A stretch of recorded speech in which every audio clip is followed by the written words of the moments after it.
Баршаңызға қайырлы күн. Менің каналыма қош келіпсіздер. Сіздермен Жансұлу. Бүгін сіздермен өте дәмді, жұмсақ болып шығатын, миксерді қажет етпейтін дәл осындай кекстің рецебімен бөлісетін боламын. Толықтай видеоны қарауларыңызды сұраймын. Әлі көптеген видео рецептермен бөлісемін. Сол себепті менің каналыма тіркелуді ұмытпаңыздар. Ең алдымен таза тұрған ыдысымызға жұмыртқаларымызды жарып аламыз. Үстінен қантымызды қосып, жақсылап бенчиктің көмегімен араластырып аламыз. Дәл осылай араластырып аламыз. Дәл осындай болуы тиіс. Енді осының үстінен сұйық майымызды және сүтімізді салып, оны да жақсылап араластырып аламыз.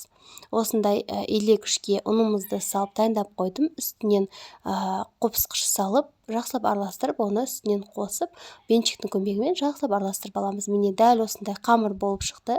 Енді дәл осы кекстің қалыпына дәл осылай ыдысына құйып аламыз. Енді 180 градуста 40-45 минуттай пісіріп аламыз. Менде дәл осындай кекс дайын болды. Өте дәмді әрі жұмсақ болып шықты. Сіздер де жасап көріңіздер. Оп-оңай рецепт. Дәл осы рецепті қазіргі таңға дейін өзім қолданып келемін. Сол себепті менің видеом ұнаған болса, міндетті түрде лайк басып, комментарий қалдыруды ұмытпаңыздар. Және менің YouTube арнама тіркелуді де ұмытпаңыздар. Әлі көптеген видео рецептермен бөлісетін боламын.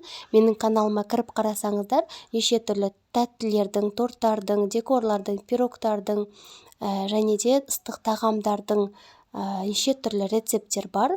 Көріп, тіркеліп алсаңыздар болады. Видео салғанда ең біріншілер қатарынан болып көрулеріңіз үшін менің YouTube арнама міндетті түрде тіркеліп алыңыздар. Келесі кездескенше сау болыңыздар. Сіздермен болған Жансұлу.